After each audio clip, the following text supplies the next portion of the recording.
El 4 de diciembre de 1872, la tripulación del bergantín Dei Gratia divisó algo imposible en medio del Atlántico.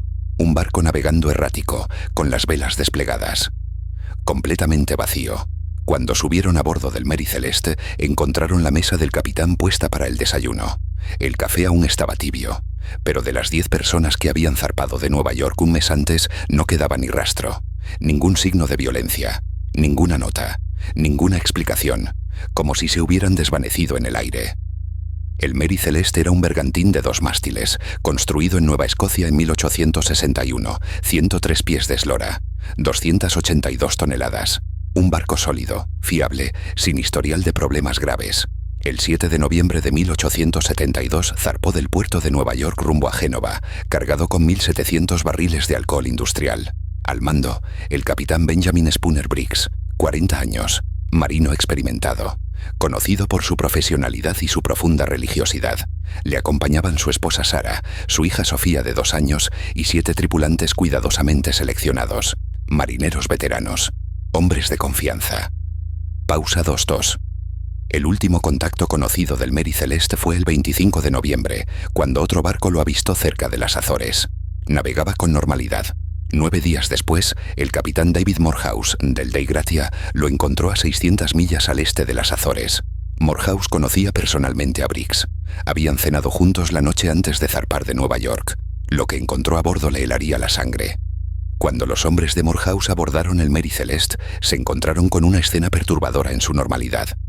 El barco estaba en perfectas condiciones, las velas desplegadas, aunque algunas rasgadas por el viento.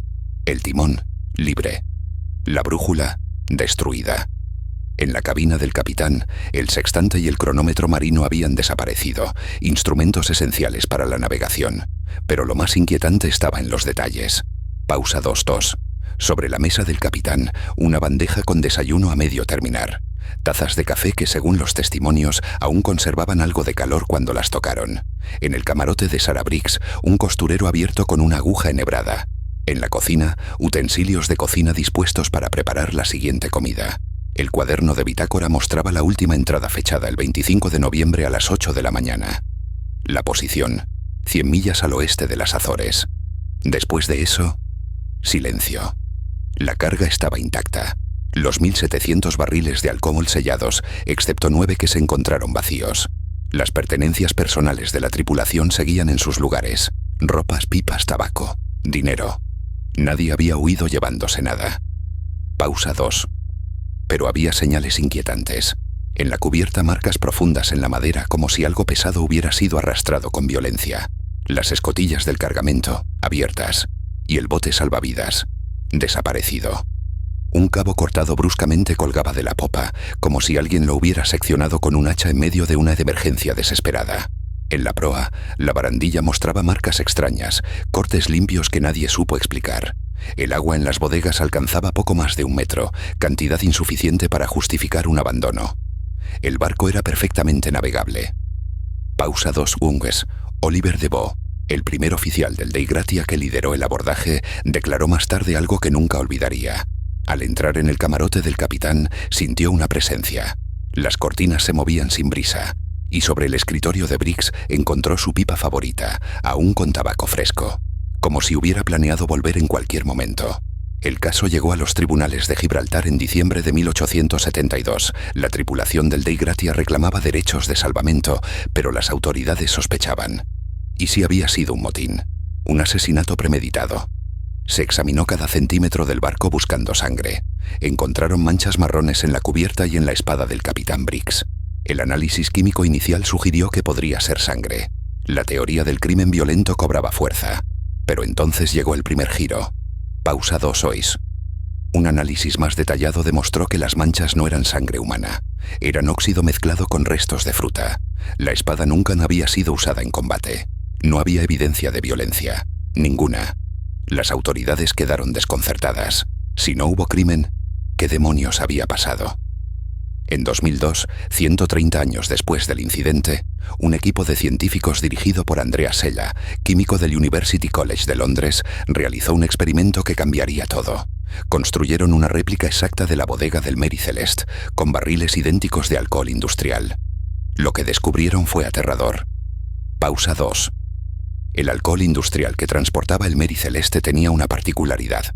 Su punto de inflamación era extremadamente bajo. Cuando 9 de los barriles se encontraron vacíos, los investigadores plantearon una hipótesis. Si esos barriles habían desarrollado fugas por la presión del viaje, los vapores de alcohol se habrían acumulado en la bodega cerrada. En el experimento, cuando simularon las condiciones exactas del viaje, algo extraordinario sucedió. Los vapores alcanzaron una concentración crítica. Entonces una chispa, quizás del roce de metal contra metal por el movimiento del barco, provocó una explosión. Pero no cualquier explosión. Pausa 2. Fue una explosión sin fuego visible.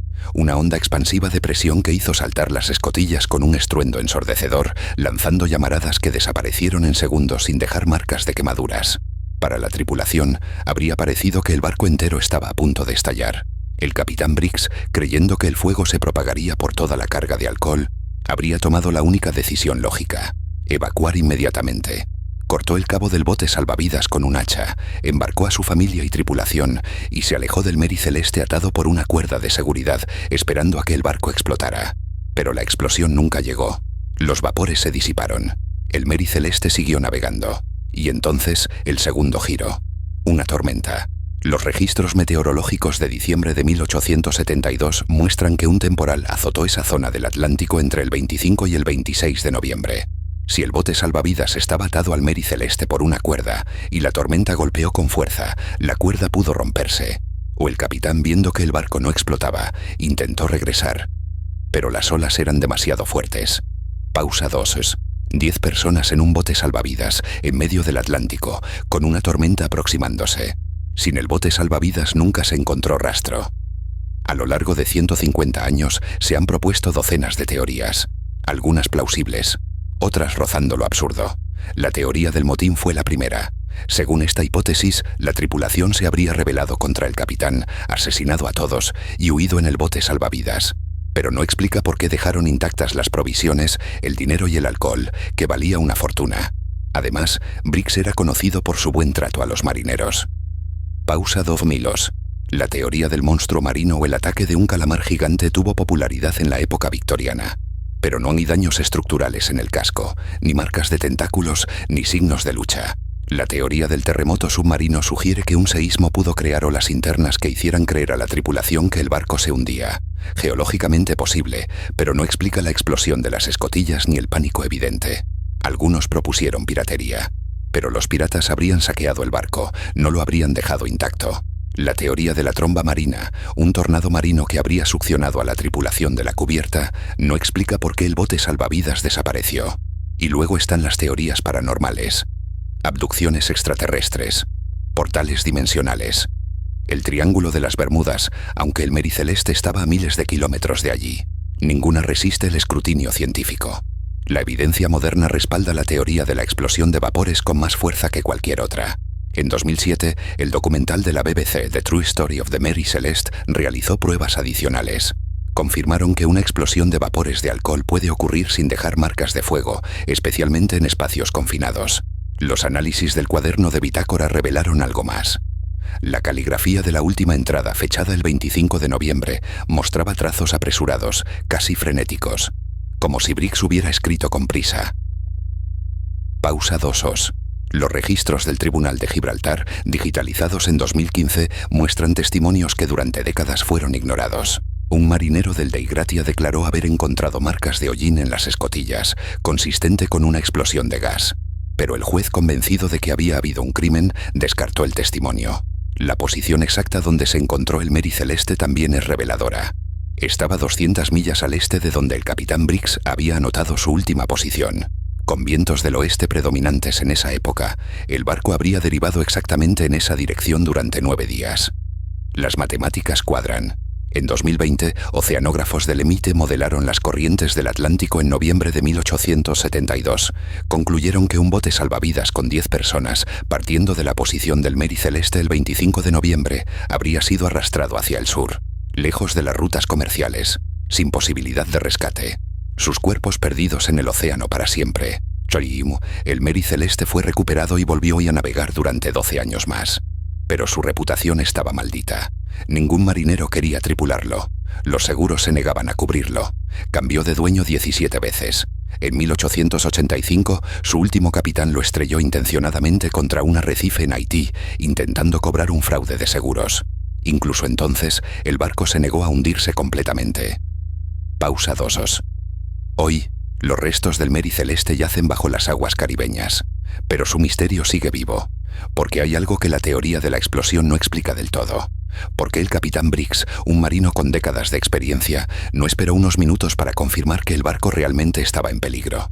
¿Por qué cortó la cuerda con un hacha en lugar de desatarla, sugiriendo una prisa absoluta? Y sobre todo, ¿qué fue lo que vio o escuchó que le hizo tomar una decisión tan desesperada que prefirió arriesgar a su familia en un bote salvavidas en medio del Atlántico? Pausa 2. Quizás nunca lo sepamos. O quizás en algún lugar del fondo del océano, el bote salvavidas del Mary Celeste aún guarda la respuesta, esperando.